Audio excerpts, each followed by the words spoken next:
ورتل القرآن ترتيلا. Assalam-u-Alaykum wa rahmatullahi wa barakatuh. Welcome to this lesson of Quran Tajweed course ورتل القرآن ترتيلا.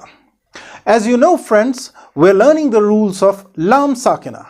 In the previous lesson, we saw that LAAM Saakinah can be used in 3 different kinds of words.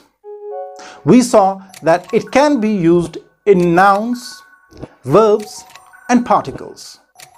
Then within particles, it can be used in 3 different kinds of particles. LAAM Saakinah can be used in the definite article al.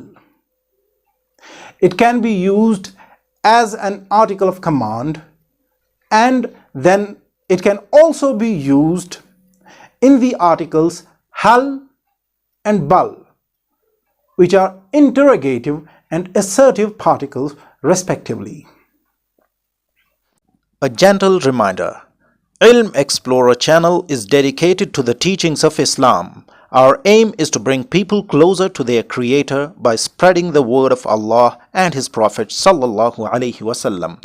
So, if you want to learn the teachings of Quran and Sunnah, then do subscribe to this channel and press the bell icon to get notifications of all our uploads. If you want to appreciate the efforts put in creating this content, then like this video and comment on it. And if you wish to be a part of this pious cause, then share this video as much as possible.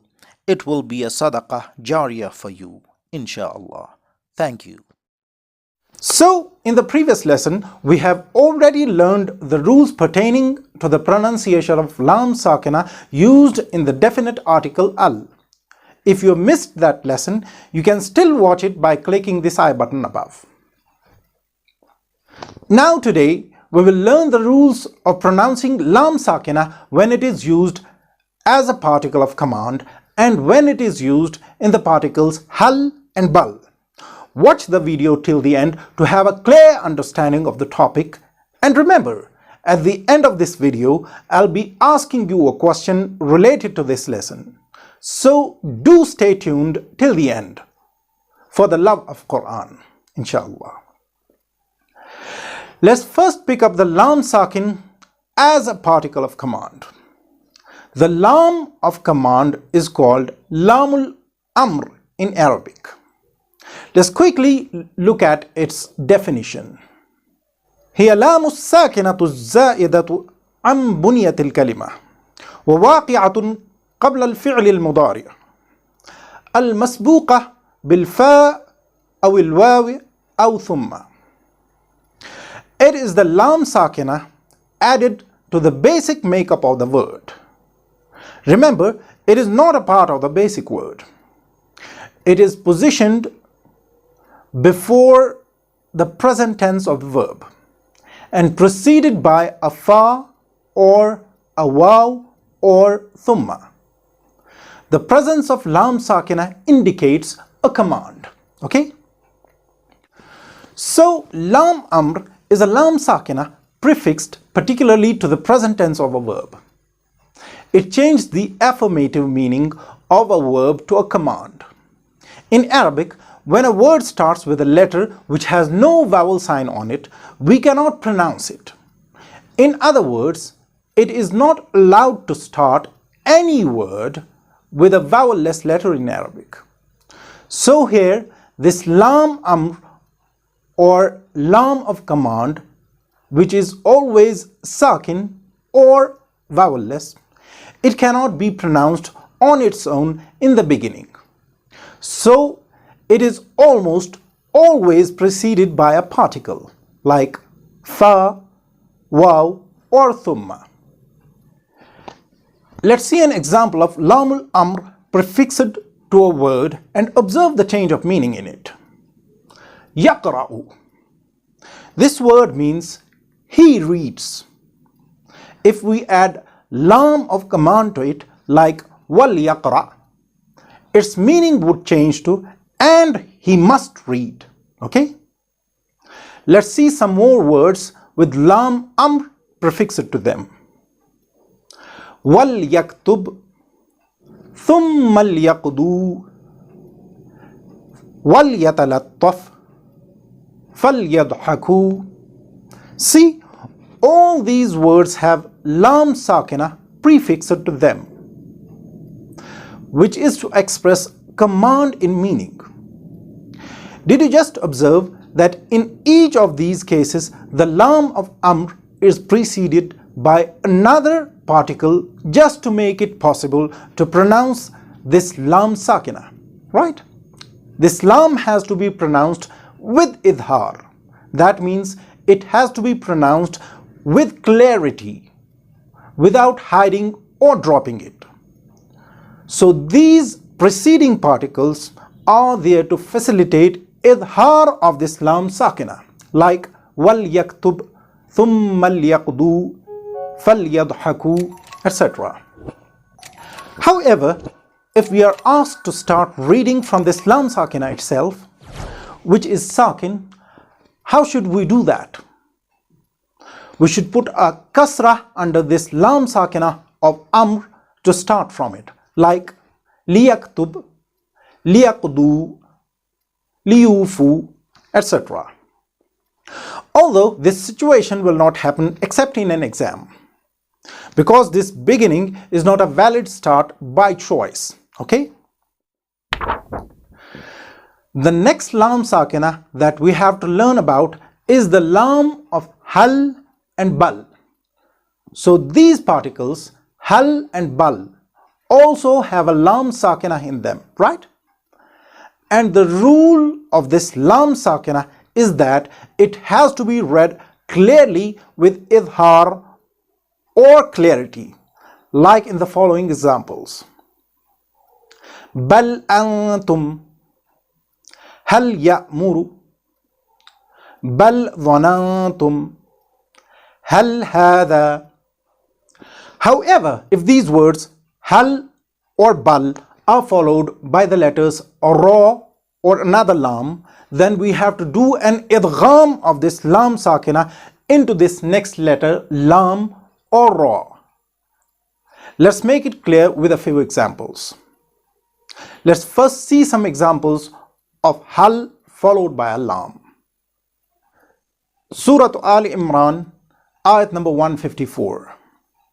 يقولون هل لنا من الأمر من شيء. Surah Al-A'raf, ayat number 53. فهل لنا من شفعاء. Surah Al-Rum, ayat number 28. هل لكم مما ملكت أيمانكم. Surah Al-Nazi'at, ayat number 18. فَقُلْ هَلْ لَكَ إِلَىٰ أَن تَزَكَّى. So these were 4 examples of hal followed by another lam. And you saw in each of these cases we merged this LAAM Saakinah of hal into the next lam, right?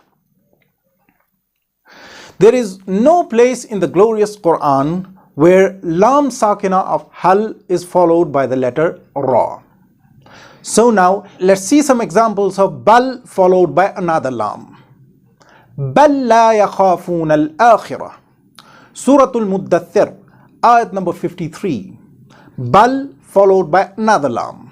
So we have to do idgham of this LAAM Saakinah of bal into the next lam. There are so many examples of bal followed by another lam in the Holy Qur'an. Okay? Now let's see this word bal followed by ra. Bar rafa'ahu Allahu ilayh. Surah An-Nisa, ayat number 158.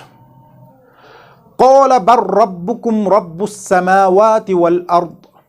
Surah Al-Anbiya, ayat number 56.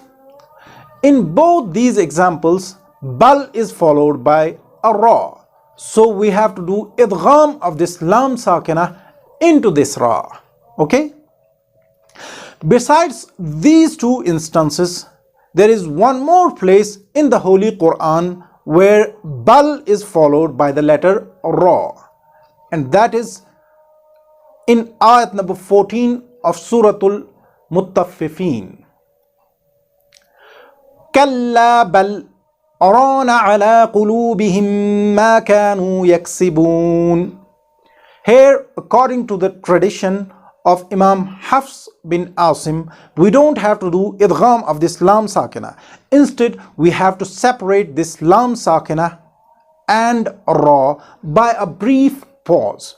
So we should read it with Izhar here, like Kalla bal arana ala qulubihim ma kanu yaksibun. Okay?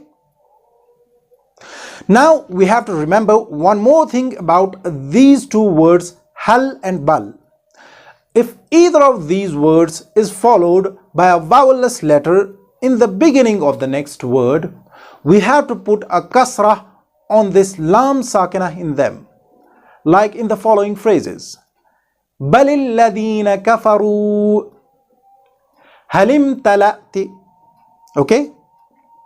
See, in both these phrases, we put a kasrah on this LAAM Saakinah of Hal and Bal to get rid of two successive sukoons or vowelless letters. You will always see this kasrah there in such cases, in any kind of mushaf. So you don't need to do anything extra in these cases. However, if you're reading a normal Arabic text other than the Holy Quran, you need to remember that you have to read this LAAM Saakinah of Hal or Bal with a kasrah if it is followed by a vowelless letter in the beginning of the next word. Okay? This situation where two vowelless letters get piled up is called iltiqa'us sakinain in Arabic. We will learn more about it in a future lesson. But for now, let's end this lesson here. But before that, let me ask you today's question.